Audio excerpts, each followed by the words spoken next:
Hi everyone, this is CA Shubhi Agarwal, and today I'm going to discuss Unit 2, that is Basic Problems of an Economy and Role of Price Mechanism of Chapter 1. So, in the previous unit, we discussed about the basics of what is economy, what is business economics, and today in Unit 2, we will be discussing the basic problems of an economy and the role of price mechanism. So, let's start. So basically, before studying, I would like to tell you what will we will be dealing in this video. We will be dealing with the basic problems faced by an economy. Then we will be dealing about different economies and how they solve the basic economic problems. And then we will explain the role of price mechanism in solving the basic problems of an economy. Okay, so let's start. So the first topic which I'm going to start is the basic problems of an economy. So now we know that the basic problem which a country faces is that of the scarcity. The resources are scarce and they are having alternate uses. For example, coal. Coal can be used as an industrial good, it can be used for producing electricity, it can be used for domestic purpose and many other purposes. So if the resources are unlimited, people would be able to satisfy all their wants and there will be no economic problem. However, this is not the case. Also अगर resources का एक single use होगा तो economic problem arise ही नहीं होगी कि हमें क्या प्रोड्यूस करना है, कैसे प्रोड्यूस करना है. हमें एक रिसोर्स पता है इसका ये यूज़ है, वो वैसे ही यूज़ होगा. तो the basic idea is that the resources are scarce and they are having alternate usages. This we have already discussed in our previous video. Okay, so there are various types of economies: capitalist, socialist, mixed, that we will be dealing later in this part of the video. So all these types of economies faces the central economic problems. So what are the central economic problems of an economy? The central economic problems are what to produce, how to produce, for whom to produce, what provisions, if any, are to be made for economic growth. So, these are the central problems: what to produce, how to produce, for whom to produce, what provisions, if any, are to be made for economic growth. So, first problem: what to produce. Now, since the resources are limited, every society has to decide कि कौन से goods and services produce करने हैं and how many of these units of the goods and services should be produced. An economy has to decide that whether more capital goods have to be produced, more consumer goods have to be produced, and these are the basic questions that an economy faces. So the first problem is what to produce, कि आखिरकार produce क्या करना है. दूसरा आता है how to produce. Now the second problem is that जो produce करना है उसको हम कैसे प्रोड्यूस करेंगे. Now there are alternative techniques of producing a commodity. For example cotton cloth. It can be produce using handloom, power loom, automatic looms, etc. So production of handlooms involves more of labor and production, with automatic looms involves more of machines and capital. A society has to decide if it will produce cotton cloth using labor intensive technique or capital intensive technique. Hence, the choice would depend upon the availability of the various factors of production. For example अगर labour cheap होगा तो हम labour intensive techniques use करेंगे, और अगर हमारा capital cheap होगा, अगर हमारा मशीन जो क्या कहते हैं ऑटोमेटिक लूम्स ज़्यादा चीप मिलेंगे हमको तो हम वो यूज़ करेंगे. तो that has to be decide कि कैसे प्रोड्यूस करना है. Then another question arises from whom to produce, for whom to produce. अब हमने प्रोड्यूस तो कर दिया, लेकिन किसके लिए हम प्रोड्यूस कर रहे हैं. अब सोसाइटी जो है वो हर एक इंसान की वांट को सेटिस्फाई नहीं कर सकती. उसको डिसाइड करना पड़ेगा कि कितना किसको मिलेगा गुड्स एंड सर्विसेज. तो In other words, it has to decide about the shares of different people in the uh, in the total goods and services. So this is the third problem, for whom to produce. Now the fourth problem is excuse me, what provision should be made for economic growth? A society would not like to use all its scarce resources for current consumption only. सब current consumption पे तो लगा नहीं देगी. This is because if it uses all the resources for current consumption and it makes no provision for the future production, the society production capacity will not increase. This implies that incomes or standards of the living would remain stagnant. जो income है, standard of living है, वो stagnant हो जाएगा, future levels of living में decline. Thus the society has to decide how much saving and investment should be made for the future progress. अब ये सब प्रॉब्लम्स डिफाइन होने के बाद अब हम आते हैं इकोनॉमिक सिस्टम पर. इकोनॉमिक सिस्टम क्या होता है? जैसे कि नेम सजेस्ट करता है, economic system. So it is the sum total of arrangements for the production and distribution of goods and services in a society. तो जो पूरी अरेंजमेंट है for the production and distribution of goods in the society, that is known as economic system. Now some of the total devices which give effect to the economic choice, it includes various individual and economic institution. जो पूरा system बना हुआ है ना, उसको हम economic system बोलते हैं. अब इकोनॉमीज़ कितने टाइप की होती हैं? There are basically 3 types of economies. Okay, capitalist, socialist, mixed. ये आपने सुना होगा, पढ़ रखा होगा. अगर आप इकोनॉमिक्स आपने थोड़ा बहुत भी आप जानते हो तो आपने ये पढ़ रखा होगा कि इकोनॉमिक्स कितने टाइप की होती हैं, कैपिटलिस्ट, सोशलिस्ट एंड मिक्स्ड. तो आगे की वीडियो में हम इसी पे बात करेंगे. तो let's start this topic, capitalist economy. So what is capitalist economy? Okay, so it is an economic system in which all the means of production are owned and controlled by private individuals for profit. तो जितना भी means of production है वो own और control कौन करता है इसमें? Private individuals. The point here is private individuals for profit purpose. In short, private property is the mainstay of capitalism and profit motive is the driving force. Decisions of consumers and businesses determine the economic activity. Consumers और businesses के decision determine करते हैं economic activity. और जो government का role होता है, that is minimum, very limited role in the management of economic affairs in the system. ये कहाँ कहाँ पे है कैपिटलिस्ट इकोनॉमी? जैसे कि United States, United Kingdom, Hong Kong, South Korea etcetera. Some of them are not pure capitalism but some shows some feature of capitalist economy among them. अब हम इसके फीचर्स डिस्कस करते हैं कि क्या फीचर्स अगर होंगे तो हम इसको कैपिटलिस्ट इकोनॉमी बोलेंगे. तो कैपिटलिस्ट इकोनॉमी को फ्री मार्केट इकोनॉमी भी बोलते हैं और लेज़ाज़े फ़ायर इकोनॉमी. ये फ्री मार्केट इकोनॉमी है. Okay, so first characteristic is right to private property. The right to private property means that the productive factors such as land, factory, machinery, mines can be under the private ownership.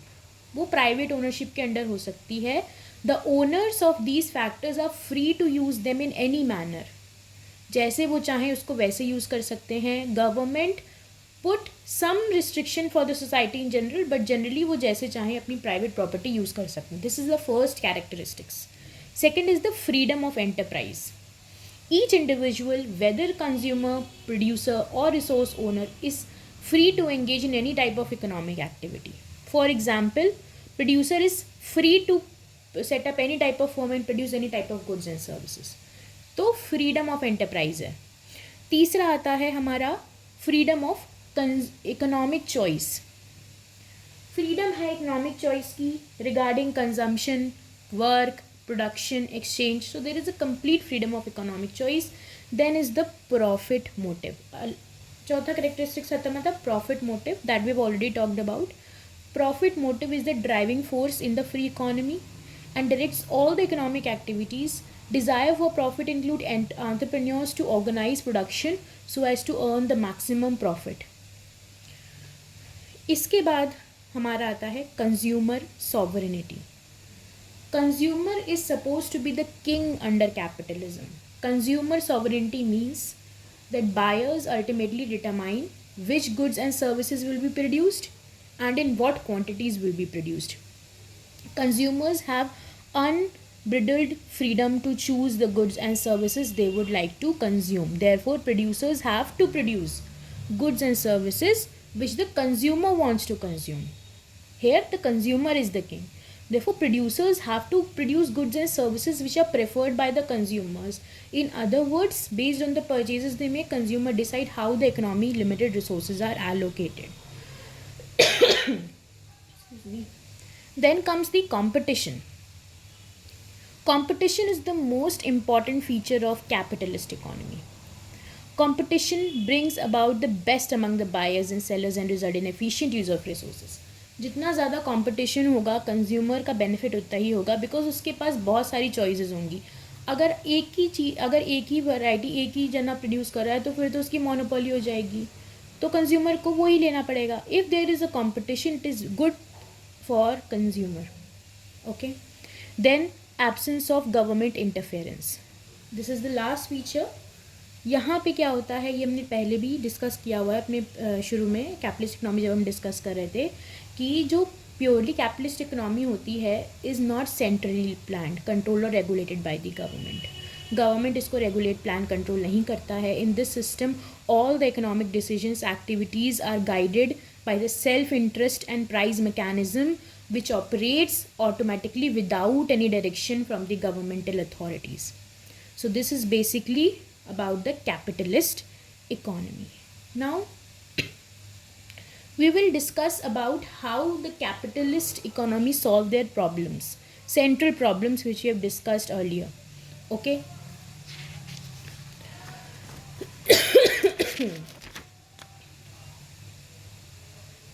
Now a capitalist economy has no central planning authority to decide what, how and for whom to produce. In absence of any central authority, it's looked like a miracle as to how an economy functions. If the consumer wants cars and producers choose to make cloth, then there will be total confusion. However, this does not happen in capitalist economy. So let us see how it solves the problem. First problem, deciding what to produce. अब capitalist economy में कैसे decide होता है कि क्या produce होगा. Now the aim of entrepreneur is to earn as much profit as possible. ठीक है, ये सबको पता है.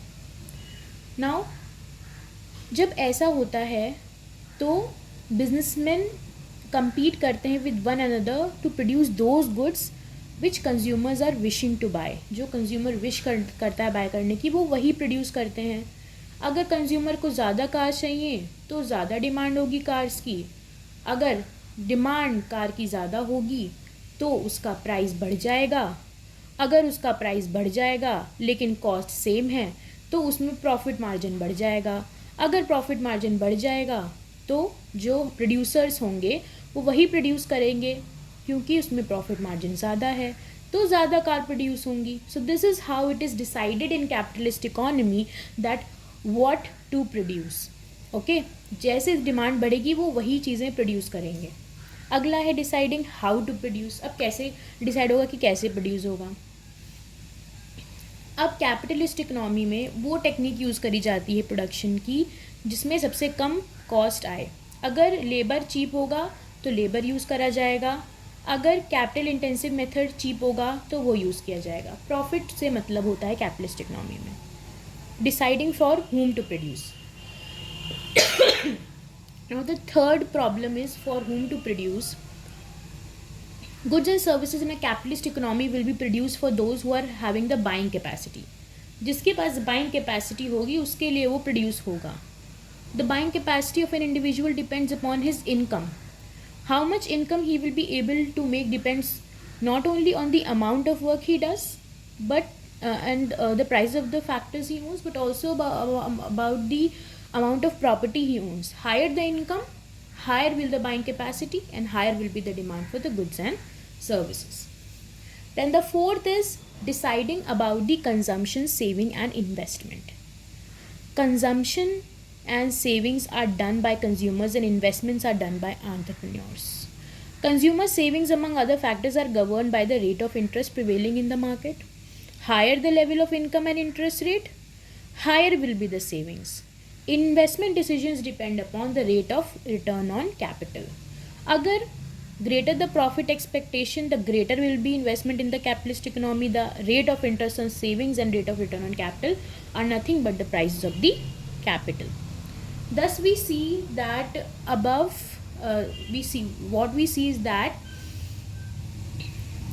are all the what to produce, how to produce, for whom to produce, deciding the consumption, that is all depending upon the price mechanism and market mechanism in the capitalist economy. So what are the benefits of this capitalist economy? अभी तक discuss कर लिया हमने capitalist economy, benefits तो आपको समझ आ गए होंगे. तो अब हम डिस्कस करेंगे एक एक करके कि क्या बेनिफिट्स होते हैं कैपिटलिस्ट इकोनॉमी के. ओके, पहला, capitalism is a self regulating and work automatically through the price mechanism. खुद काम कर लेता है प्राइस मैकेनिज्म से, डिमांड सप्लाई से. There is no need of incurring cost of collecting the and processing the information for formulating, implementing, monitoring policy. खुद वो automatically काम कर जाता है. The existence of the private property and driving force of the profit motive result in the efficiency and incentive to work. Incentive रहता है काम करने का, प्रॉफिट मोटिव रहता है इसलिए. तीसरा है, the process of economic growth is faster under capitalism. This is because investors try to invest in projects only which are economically feasible. तो उसमें economic growth ज़्यादा होती है. Fourth है, resources are used in activities in which they are most productive. This results in optimum allocation of available productive resources. अब इसमें ऐसा तो है नहीं कि हम इकोनॉमिक गुड के लिए रिसोर्सेज ऐसी जगह यूज़ कर देंगे जहाँ पे उसका प्रोडक्टिविटी डिक्रीज़ हो जाएगा. तो रिसोर्सेज वहीं पे लगी हुई हैं जहाँ पे उसका मोस्ट प्रोडक्टिव यूज़ होता है. तो इस वजह से इस इकोनॉमी में optimum allocation of the resources होता है. Then there is usually high degree of operative efficiency under the capitalist economy.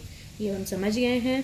Then cost of production is minimized as every producer tries to maximize profit by employing methods of production which are cost effective. अब हम वही method use कर रहे हैं जो cost effective है. Labour कम की है तो लेबर यूज़ कर रहे हैं, कैपिटल कम का है तो कैपिटल यूज़ कर रहे हैं, कैपिटल इंटेंसिव टेक्निक्स. अब जैसे हो सकता है कुछ इकोनॉमीज़ में जो कैपिटलिस्ट नहीं हैं, लेबर्स को इनकरेज करने के लिए हम लेबर से प्रोड्यूस करवाते हैं. तो इस वजह से जो कॉस्ट ऑफ प्रोडक्शन है that is not optimum or that is not minimized, but in capitalist economy this cost is minimized.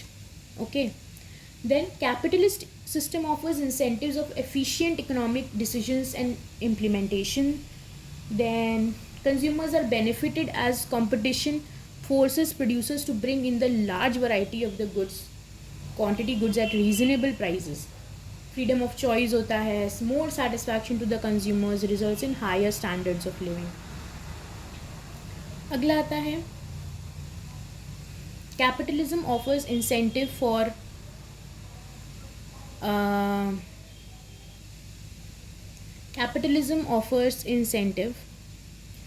innovation and technological progress. The country has a whole benefit through growth of business talents, development of research, etc. Capitalism preserves fundamental rights such as right to freedom,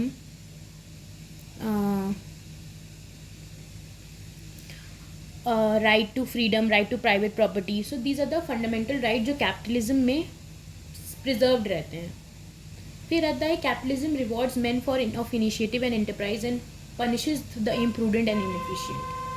ठीक है. Capitalism usually functions in a democratic framework. The capitalist setup encourages enterprise and risk-taking emergence of the entrepreneurial class willing to take risk. Detail में आपको अगर आप module में देखोगे तो आपको मिल जाएगा ये सारे pointers. I have explained the entire pointers और कैसे क्या होता है, तो उसमें से आप देख लेना अगर आपको देखना हो तो. पॉइंटर्स मैंने इसमें नोट नहीं किए हैं. अब आते हैं डीमेरिट्स ऑफ कैपिटलिज्म. ओके, अब कैपिटलिज्म के डीमेरिट्स क्या हैं? There is vast economic inequality and social injustice under capitalism. क्यों? Inequalities reduce the aggregate economic welfare of the economy, society as a whole, and split the society into two classes, the haves and the haves not, showing the needs of social unrest and class conflict. Society दो part में divide हो जाती है, haves में और have not में. सब चीज़ demand supply पे हो रही है. अब जिसके पास होगा ही नहीं वो कैसे डिमांड करेगा, कैसे उसका क्या होगा. तो इस वजह से ये जो दो क्लासेस में डिवाइड हो गया है, हैव्स एंड हैव्स नॉट में. Okay, then comes under capitalism there is a precedence of property rights over human rights. Human rights से ज़्यादा प्रॉपर्टी राइट्स मैटर करता है. सब कुछ प्रॉफिट मोटिव पे चलता है, सब कुछ उसमें there is lesser of the rights of human rights involve under capitalism. अगला आता है economic inequalities lead to wide differences in economic opportunity and perpetuate unfairness in the society. फिर आता है capitalist system ignores human welfare because under a capitalist setup the aim is profit and not the welfare of the people. फिर due to the income inequality the pattern of demand does not represent the real needs of the society. अब हो सकता है किसी के पास पैसा ज़्यादा हो तो वो लग्जूरियस गुड्स की डिमांड करे और उसकी डिमांड बढ़ जाए और वही प्रोड्यूस होने लग जाए. तो pattern of demand does not represent the real need of the people society. Then, exploitation of the labor is common under capitalism. Very often, this leads to strikes and lockouts. Moreover, there is no security of employment. This makes workers more vulnerable. Consumer sovereignty is a myth, as consumers often become victims of exploitation. Excessive competition and profit motive work under the consumer welfare. There is a misallocation of resources, as the resources will move on to the production of luxury goods. Less wage goods will be produced on account of their lower profitability. फिर आता है due to the unplanned production economic instability in terms of the over production economic depression unemployment. सब चीज़ profit motive के हिसाब से होता है, तो जो भी हमारा वेलफेयर पोर्शन है वो कम हो जाता है, हमारा ख़त्म ही हो जाता है कैपिटलिस्ट इकोनॉमी में. There is an enormous waste of productive resources as firms spend huge of the money on advertisement and sales promotion activities. Capitalism needs to the formulation of monopolies, as large firms may be able to drive out the smaller ones by the fair or foul means. Excessive materialization as well as conspicuous and unethical consumption leads to environmental degradation. अब आते हैं अगले part पे, that is socialist economy. अब socialist capitalist हमारा हो गया economy, हमने देखा कि होती क्या है, फिर हमने देखा कि क्या वो कैसे उसके फीचर्स क्या होते हैं, फिर वो कैसे प्रॉब्लम्स को सॉल्व करता है जो बेसिक इकोनॉमिक प्रॉब्लम्स होती हैं, सेंट्रल प्रॉब्लम्स. फिर हमने उसके मेरिट्स एंड डीमेरिट्स देखे. अब आ जाते हैं हम अगले पार्ट पे, that is the socialist economy. Okay, so the concept of socialist economy was propounded by Karl Marx and Friedrich Engels in their work The Communist Manifesto, published in 1848. In this economy, the material means of production, that is factories, capital, mines, etc., are owned by the whole community represented by the state. All members are entitled to get benefited from the fruits of such socialized planned production on the basis of the equal rights. A socialist economy is also known as command economy. So command economy भी बोलते हैं, centrally planned economy भी बोलते हैं. जो यहाँ पे resources होती हैं, that is allocated according to the commands of the central planning and authority, government के हिसाब से. मार्केट फोर्सेस का यहाँ कोई रोल नहीं होता है for the allocation of the resources. Socialist economy में प्रोडक्शन डिस्ट्रीब्यूशन का जो मेन एम होता है, production and distribution of goods का जो मेन एम होता है, that is for the welfare of the society as a whole, community as a whole. और जो सेंट्रल प्रॉब्लम्स होती हैं that is solved through planning under socialist economy. Market forces का कोई रोल नहीं होता है. अब कुछ कैरेक्टरिस्टिक्स देख लेते हैं जिससे हमको क्लैरिटी आ जाएगी कि सोशलिस्ट इकोनॉमी हम किसको कहते हैं. Okay, collective ownership. There is a collective ownership of all means of production except small farms, workshops and trading firms, which may remain in private hands. As a result of social ownership, profit motive and self-interest are not the driving forces of economic activity as in the case of market economy. The resources are used to achieve certain socio-economic objectives. ठीक है, collective ownership होता है इसमें. Then comes the economic planning. Economic planning, the central planning authority, एक central planning authority होती है that is set to accomplish the socio-economic goals. That is why it is known as centrally planned economy. The major economic decisions such as what to produce, when to produce, for whom to produce, how much to produce are taken up by the central planning authority. Absence of consumer choice. तीसरा आ जाता है absence of consumer choice. Freedom from hunger is guaranteed, but consumer sovereignty gets restricted by selective production of the goods. The range of choice is limited by the planned production. Plan क्या होता है कि क्या produce करना है. Hence consumer का कोई उसमें चॉइस नहीं होता है, फ्रीडम नहीं होती है. बट हंगर से गारंटी हो जाता है कि हाँ हंगर नहीं रहेगा. वैसे ही right to work is guaranteed, लेकिन choice of occupation gets restricted. तो ये हो जाता है एब्सेंस ऑफ कंज्यूमर चॉइस में. अगला आ जाओ, relatively equal income distribution. A relative equality of income is important feature of socialism. Among other things, differences in income and wealth are narrowed down by the lack of opportunities to accumulate private capital. Education and other facilities are enjoyed more or equally less. Hence, the basic causes of inequalities are removed, which is a very good feature. Then, minimum role of price mechanism or market forces. तो जो price mechanism होता है जो socialist economy में उसका secondary role होता है. That is a secure the disposal of accumulated stocks. Since allocation of production resources is done according to the predetermined plan के अकॉर्डिंग होता है, इसमें मार्केट फोर्सेस का कोई रोल नहीं होता है. The price mechanism does not influence the decisions कि क्या प्रोड्यूस करना है. In absence of the profit motive, इसमें प्रॉफिट मोटिव नहीं होता है. The price mechanism loses its predominant role in the economic decision. The price prevailing under the socialism are administered prices which are set up by the central planning authority on the basis of the socio-economic objectives. Okay. Then comes the absence of competition. Since the state is the sole entrepreneurship, there is absence of competition under the socialism. Okay. Now, the erstwhile USSR was an example of the socialist economy from 1917 to 1990. In today's world, there is no country which is purely socialist. Other examples include Vietnam, China, and Cuba, North Korea. The world's most totalitarian state is another example of socialist economy. Purely socialist नहीं है, but mostly socialist हैं ये सब. अब आ जाते हैं merits of socialism पे. अब फीचर समझ आ गए, मेरिट्स भी आपको आ गए होंगे कि क्या होते हैं. तो हम बेसिकली गो थ्रू कर लेते हैं कि मेरिट्स क्या हमारी गिवन है मटेरियल में. Equitable distribution of wealth and income and provision of equal opportunities for all help to maintain social and economic justice. ठीक है, इक्विटेबल डिस्ट्रीब्यूशन ऑफ वेल्थ हो जाता है. Then there is rapid and balanced economic development because it is centrally planned. ठीक है. Then socialist economy is a planned economy. There will be better utilization of the resources and it ensures maximum production. Wastes of all kind is avoided through strict economic planning. Since competition is absent, there is no wastage of resources in advertisement and sales promotion etc.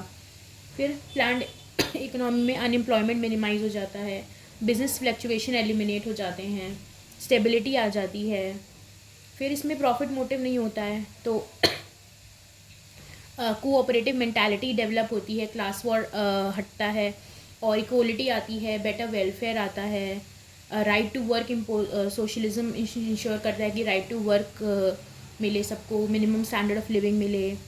Labourers जो होते हैं, consumers होते हैं, वो protected होते हैं from the exploitation bye employers and monopolies. और comprehensive social security under socialism makes the citizens feel secure. ठीक है, ये हो गया पॉजिटिव्स. अब डीमेरिट्स पे आ जाते हैं. तो डीमेरिट्स क्या होते हैं इसके? पहला है predominance of bureaucracy resulting in inefficiency and delays. There में ऑल्सो भी corruption, red tapism, favouritism etcetera. ठीक है. फिर फ्रीडम ऑफ इंडिविजुअल्स रिस्ट्रिक्ट हो जाता है क्योंकि स्टेट ओनरशिप आ जाता है. और state nearly all the means of economic activity को कंट्रोल कर लेता है, so freedom is restricted. Then the basic right जो होती है, राइट ऑफ प्राइवेट प्रॉपर्टी, वो चला जाता है सोशलिज्म में. फिर नेसेसरी इंसेंटिव जो होता है to work hard in the form of profit, that is not there. Administered prices are not determined by the forces of the market. There is no proper basis of cost calculation. फिर state monopolies created by socialism will sometimes be uncontrollable.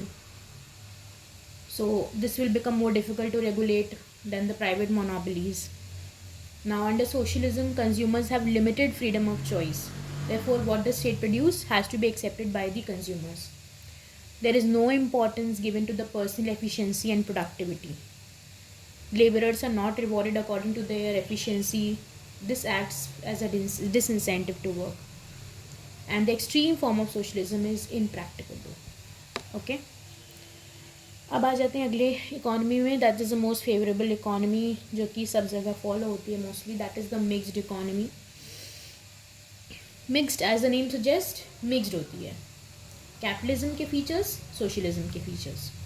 तो mixed economy depends both on the markets and the governments for the allocation of the resources. So every economy in the real world is makes use of both the economies, that mixed of both the economies, that is capitalism and socialism.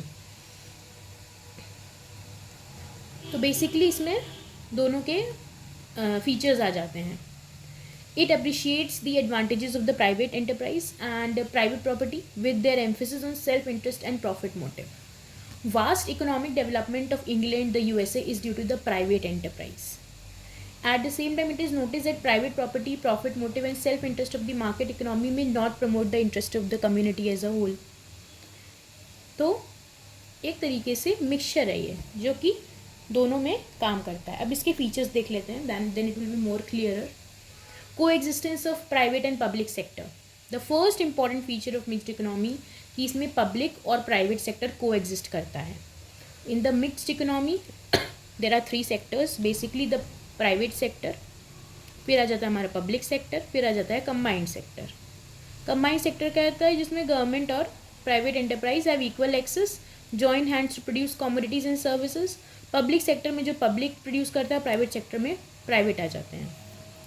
अब आ जाते हैं merits पे. कुछ merits होती हैं mixed economy की. पहला economic तो पहले आ जाते हैं मेरिट पे. Economic freedom and existence of private property which ensures incentive to work. Economic freedom होती है तो हमें इंसेंटिव मिलता है वर्क करने का. Then price mechanism and competition forces the private sector to promote efficient decision making and better resource allocation. Then consumers are benefited through consumer sovereignty and freedom of choice. Appropriate incentives for innovation and technological progress मिलता है. It encourages enterprise risk taking. और इसके बाद इसका advantage क्या है? Economic planning and rapid economic development on the plan priorities. Greater economic and social equality and freedom from exploitation due to greater state participation and direction of economic activities. Disadvantages of cutthroat competition averted through government's legislative measures such as environment and labor regulations. However, mixed economy is not always the golden path. उसके कुछ demerits भी होते हैं. अब demerits क्या हैं ये आप देख लो, क्योंकि डीमेरिट्स तो लग नहीं रहेंगे आपको, कुछ हैं लेकिन कुछ हैं इसमें डीमेरिट्स, तो मैं डिस्कस कर लेती हूँ. Mixed economy sometimes is characterize by excessive controls by the state resulting in reduced incentives and constraint goal for the private sector. Poor implementation of planning, high rates of taxation, lack of efficiency, corruption, wastages of resources, undue delays in economic decisions and poor performance of the public sector. Moreover, it is very difficult to maintain a proper balance between the public and the private sector. In the absence of a strong government initiative, private sector is likely to grow disproportionately. The system would then resemble capitalism with all the disadvantages. तो ये हो गए हमारे demerits. तो basically हमने क्या discuss किया इसमें, आज के टॉपिक में हमने बेसिकली डिस्कस किया कि इकनॉमी में सेंट्रल प्रॉब्लम्स क्या हैं, फिर हमने देखा इकोनॉमिक सिस्टम क्या होता है, फिर हमने देखा कि टाइप्स ऑफ इकोनॉमीज़ क्या हैं और वो इकोनॉमीज़ रिस्पेक्टिवली ये सेंट्रल प्रॉब्लम्स को कैसे एड्रेस करती हैं और उनके क्या मेरिट्स हैं, डीमेरिट्स हैं और फीचर्स हैं. So this here comes the end of this unit. अगर आपको डिटेल्ड इसके पॉइंटर्स चाहिए तो आप मटेरियल में से ले सकते हैं. And in next chapter I will be discussing about, in next video I will be discussing about the demand, which is the next chapter of this economics subject. So I hope it was of some use and help to you. Thank you so much for watching. See you in the next video. Thank you.